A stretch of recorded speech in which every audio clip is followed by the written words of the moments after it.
Et si cet épisode marquait le début d'un arc de dualité dans notre équipe de super-héros préférés? Hello, c'est Mira et bienvenue sur ma chaîne. Cet épisode, centré sur le personnage de Zoé, nous renvoie un message fort. Avant même de parler de Zoé ou encore de Ladybug, l'épisode nous installe un pari plus humain, mais également plus cruel. On a par exemple un conducteur de tram qui ignore un passager handicapé, ou encore des passants qui détournent le regard face à cette injustice. Mais on a également un père riche qui vient féliciter son fils d'être un harceleur. Le monde de Miraculous devient quelque peu plus gris, plus sombre finalement. Et au milieu de tout ce chaos, nos personnages brillent. On peut par exemple parler de Sabrina avec son nouveau look qui au début ne mettait personne d'accord, qui dans cet épisode est assumée et soutenue par ses amis.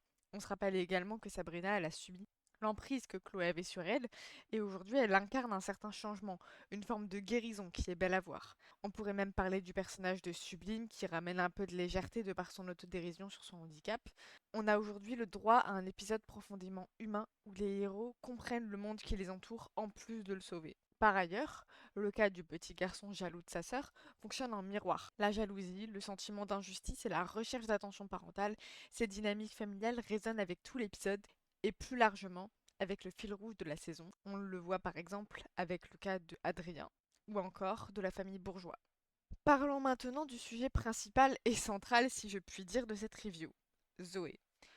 Zoé est le cœur battant de cet épisode, et peut-être même le point de bascule de tout l'arc narratif. Depuis son arrivée à Paris, Zoé s'est imposée comme l'opposé absolu de Chloé. Douce, empathique, humble. Mais dans cet épisode, Couturac, on découvre enfin quelque chose que la série avait jusque-là seulement laissé deviner.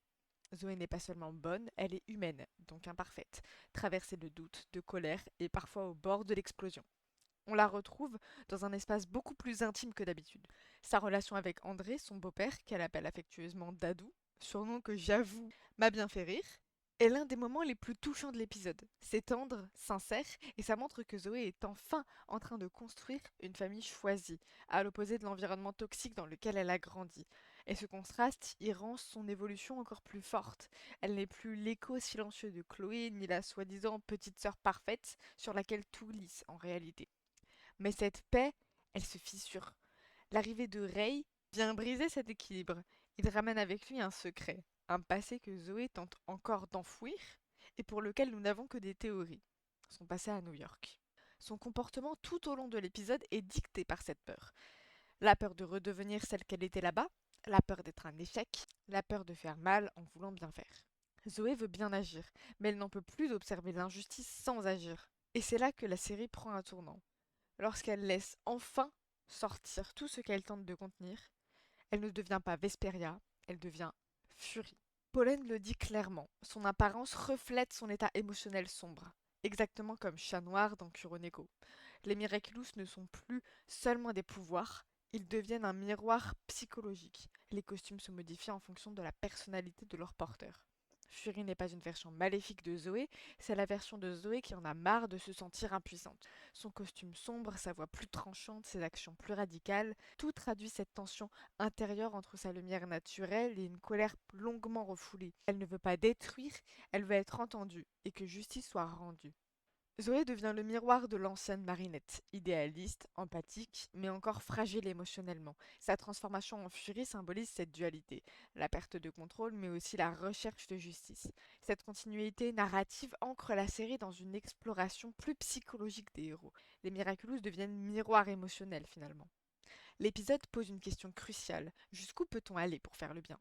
Ladybug, en tant que gardienne, répète une leçon de morale qu'elle a apprise à travers ses propres erreurs. Faire du mal aux autres ne les rend pas meilleurs. Mais la réponse de Zoé est presque plus humaine, nous rappelant finalement l'ancienne Marinette. Et si punir les méchants était justement la seule façon de les arrêter? Cette confrontation met en lumière l'hypocrisie bienveillante de Ladybug. Elle a elle-même agi par impulsion, que ce soit face à Chloé ou encore Lila. Zoé devient comme un reflet critique de Marinette, une version plus brute de sa propre colère contenue. Et on a une dualité qui se dessine.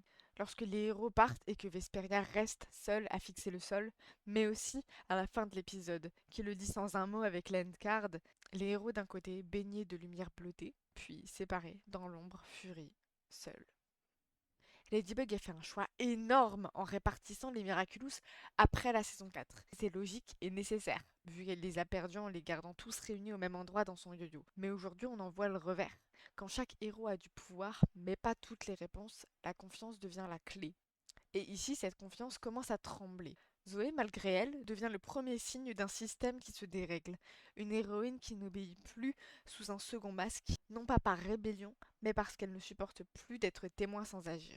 Et si cette fracture, discrète, émotionnelle et progressive, était l'élément déclencheur d'un arc où la véritable menace ne serait pas un vilain, mais la division interne du groupe lui-même. Et dans ce climat, un détail change tout. Marinette cache encore la vérité sur le père d'Adrien. Un mensonge qui pourrait exploser bien plus violemment que n'importe quelle défaite. Et on peut facilement s'attendre à un vilain arc pour l'un de nos héros.